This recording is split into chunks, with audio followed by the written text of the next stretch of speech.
Subscribe to the Donnie Houston podcast, man.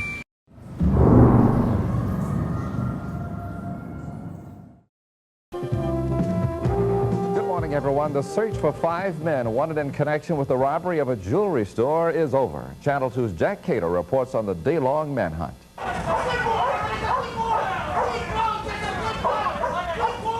He'd hidden for over 6 hours, but the dogs caught up with him. He just started tracking and went in the woods and indicated and found a suspect hiding underneath a chicken house, buried underneath the... The 19-year-old looks almost relieved after 6 hours hiding in the woods. The event started just after 1 when 4 men came in at gunpoint, robbed the Regal Jewelry Store on 1960. A record driver spotted their getaway car at Kirkendall. Deputy J.T. Porter picked up the chase of the blue Pontiac.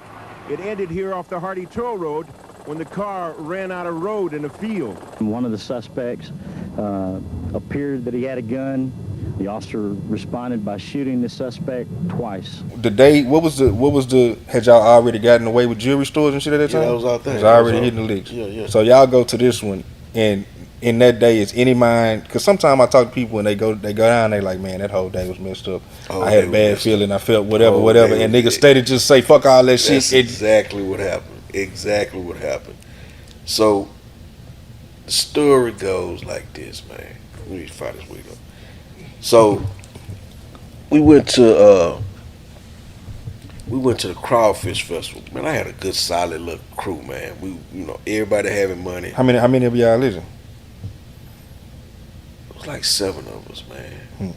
Are you the head of the crew, or are y'all all Me, Los, and Roy were like the head, and niggas that putting the shit together. But we had our people that was making the bread, and they was younger than us, right? So we went to the Crawfish Festival, and these little young niggas spent all their bread, so they pockets got flat. So on our way back from Louisiana, we were like, man, we need to make some money, man. So I had that move out there. I hadn't really did a lot of research on it. When you're doing that shit, you really gotta, do your. When you're doing that, what are you kind of just scoping out and just seeing what's the traffic like, who coming in there, what, when they might be doing certain shit or what? When they move, because it's a routine. What time they move, who they moving with, what they getting in, and where they gotta go to. All that is in that plan. When they get to where they going, how long they gonna be there? Can you get them now, or can you get them on the parking lot? Whatever. All that is what you're thinking about. So, only thing I had did was just I knew the place. I knew they had jewelry in that motherfucker. I knew the pieces that they had in there, and we had a fence. So whatever we get, we gonna sell it. So it's a 2-process thing. When you get that jewelry, you gonna get it, but you still gotta get rid of it. So that day, we got everything together. I went and got a car, and the crazy part is, when I was getting the car, I'm in this woman, I don't know who it was, car, and a nigga with his daughter was walking up. I'm like, damn, I'm in this nigga car. But he got in the car right next to me. I'm like, God damn, I crunked that motherfucker up, took out. Boom. So that was one of the red flags for me. Like, damn, we should have just left that shit alone. I tell myself this all the time. The other thing was, so we all left, and one of the guys that was with us, me and him had did something before, and he got scared. So on this particular thing, his only job was to open the door, because at a jewelry store they had the doors locked. So he had tape on his hands to cover his fingerprints, dressed pretty casual, and he got out the car, opened the door, and we went in. Boom. When we went in, so okay, take me through it. He walks in and then y'all come in behind him. He go open the door. Yeah. When they buzz the door, he just open the door. Boom. I'm the first one in the door. Make him lay down, right? So I'm gonna tell you the story the way that, the real shit. I'm gonna make you relax. Don't think I'm not But I'm serious right now. You need to follow these instructions. I ain't gonna hurt you, but you need to follow these instructions right now. Though. Exactly. The crazy thing is, it was a nigga in there. It was lunch break when we got him. It was lunch break, so they was in the back. Well, I made him feel discomfortable. Nigga kept eating this motherfucking lunch. He was eating a burger, sitting on the ground, Indian style. You know, just it calmed this lady down because it was a lady in there that worked, and she was just crying and hysterical. Calm this motherfucker down. So, but I think getting everybody in there excited is hearing the glass breaking. Because you got to break the glass. Boom, boom, boom. So when they hearing that shit, it's like, am I gonna be next? Oh my God! Now y'all touching shit. Yeah. So go to school, kids. Don't do none of this shit I'm talking about. All this shit is really just chances that I was taking. Yeah, we not. I'm not glamorizing. We're not glamorizing or promoting none of this shit. This is just history. You know what I'm saying? So they still eating lunch. You know, we get them. How long is this taking? They just time. It's like maybe like. Because they say bank robbers is like minutes. 3 minutes. Yeah, like it's quick. So the what made us leave quicker though is because there was a car parked next to us. When we got out, it was a lady left her car running and went into the store next door to the jewelry store. So when she seen all this shit, she came out, jumped in her car, and my boy that was at the door, hey man, this broad just jumped in her car. She looked like she seen us. So we left up out of there. Did y'all get anything? Yeah. R.I.P. Boo. But he jumped in the driver's seat, and it's lunchtime, so it's traffic, and he put all the attention on us. But we switched cars, and as we switched cars, but because the attention was already on us when we switched cars. You say he put the attention on you. What you mean what's he doing? When you driving. Yeah, you trying to get the fuck out the way. Yeah. You driving crazy, motherfuckers gonna pay attention to you. You know what I'm saying? You can get away, but he not unscathed. This wasn't his thing. And a record truck driver seen us and got behind us when we was in the good car. And I call it the good car because this is the car that, you know, don't nobody supposed to know we in. And we jumped on the Hardy Toll Road.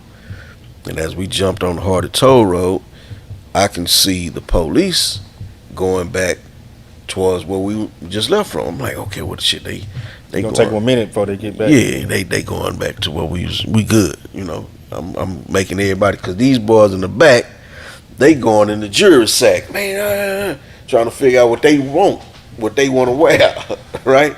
So I'm like, man, shut the fuck up. The motherfucking law's going back to the spot. We good. Chill out. And we on the Hardy Toll Road. And when we get down there to where you pay, they had a pay toll on the pay booth on there. And I could see in the rearview mirror, I'm like, damn, man, these motherfuckers coming. I'm talking about he coming too.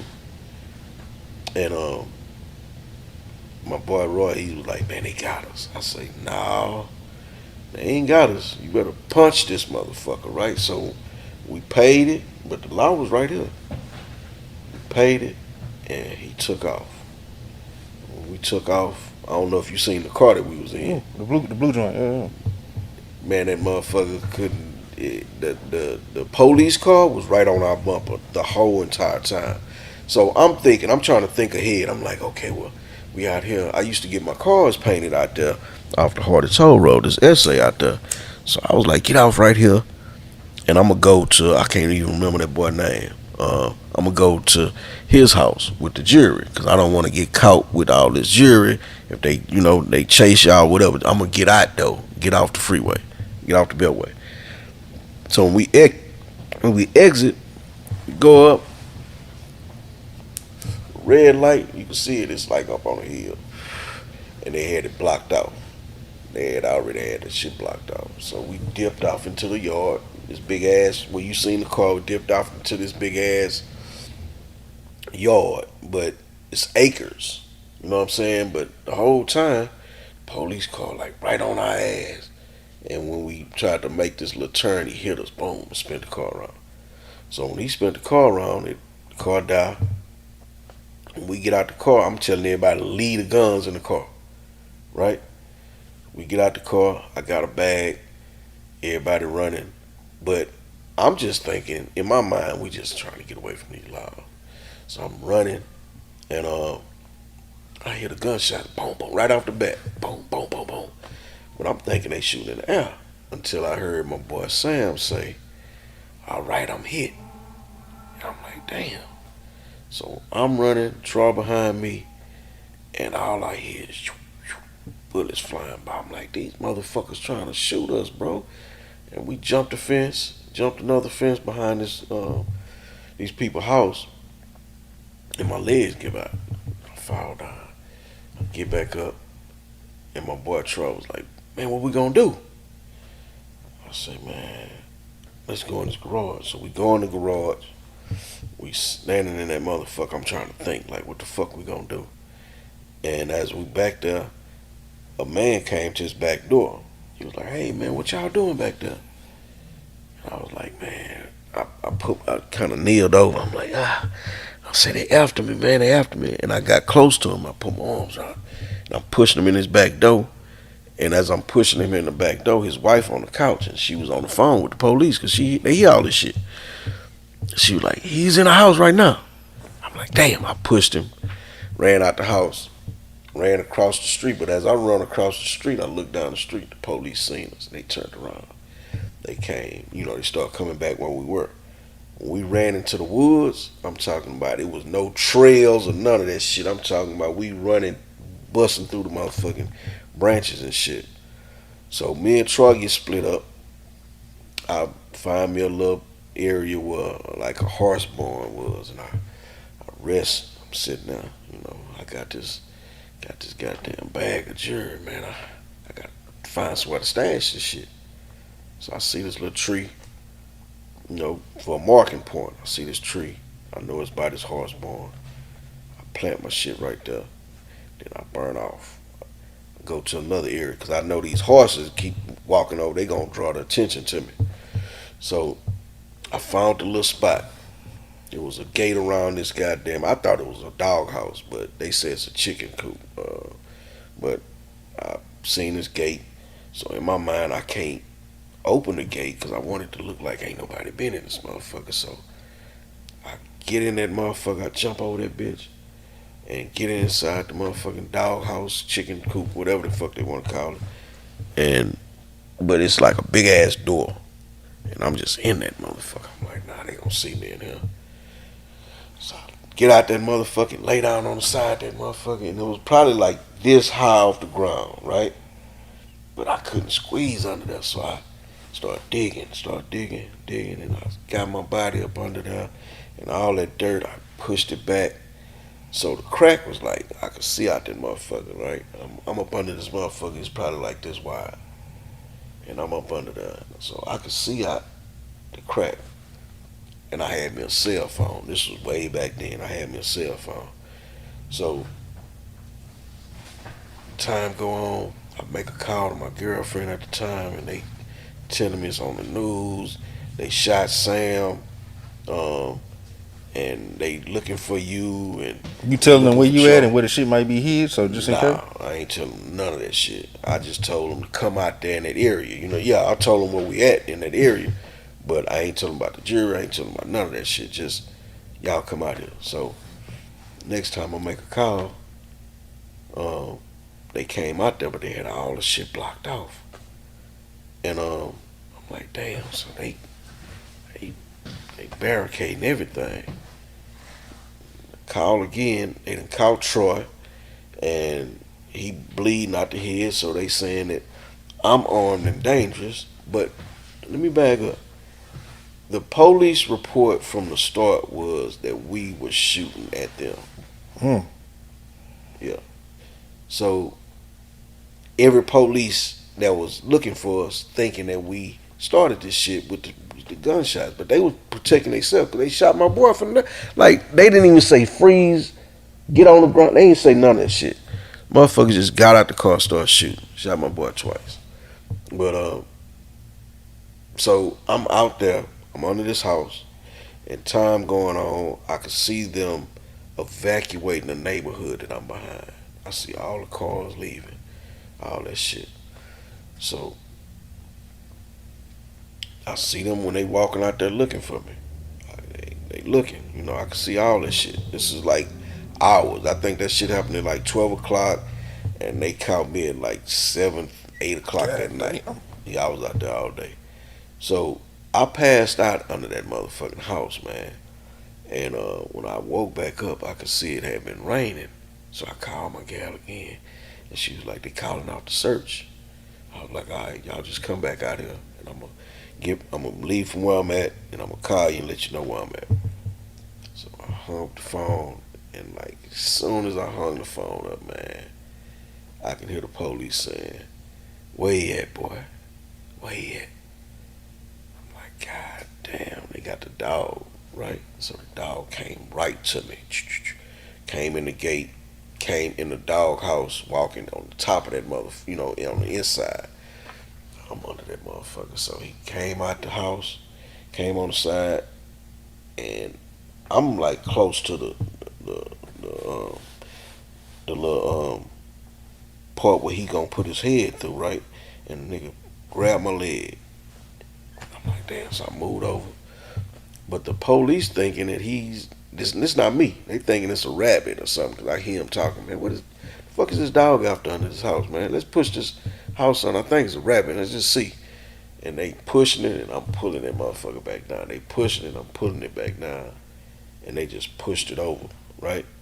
So the part that you see in that clip, though, when they bring me up out of there, that the news camera saved me, man. Because when they pushed that motherfucking house from off of me, they whooped the shit out of me. They whooped the shit out of me. And when I'm on the ground. When I seen the light, and they seen the light, they picked me up and handcuffed me. So they take me to the car, you know. And when I'm sitting in the car, it was an HPD officer, white guy, and a black sheriff standing behind him. And the white guy was like, did the dog bite you? I said, yeah. He said, where? And I showed him. I said, on my leg. He was like, I don't see no blood. So he pulled out a motherfucking blade out of his pocket. Come on, he man. was like, I want to see some motherfucking blood. So he leaning into the door of the car, and I'm in the back seat. I'm like, man, you ain't got to do me like that. He was like, I want to see some fucking blood. So I'm looking at this black guy. You finna let this shit go on? Yeah, I'm looking at him like, man, help me, you know. So what he did was move the white guy out the way, pushed him out the way, and he hit me. Boom, and closed the door. Boom, closed the door on me. At the time, I'm mad at this motherfucker because he hit me hard than a motherfucker. But he saved me. You know what I'm saying? That was his only way of, you know, saving me, really. So, you know, that was the story on that. We all went to the penitentiary. How much time they gave you? I got 10. My other boy Boo, he got 10. Troy got 10. Roy got 13. And Sam got 18. Donnie Houston.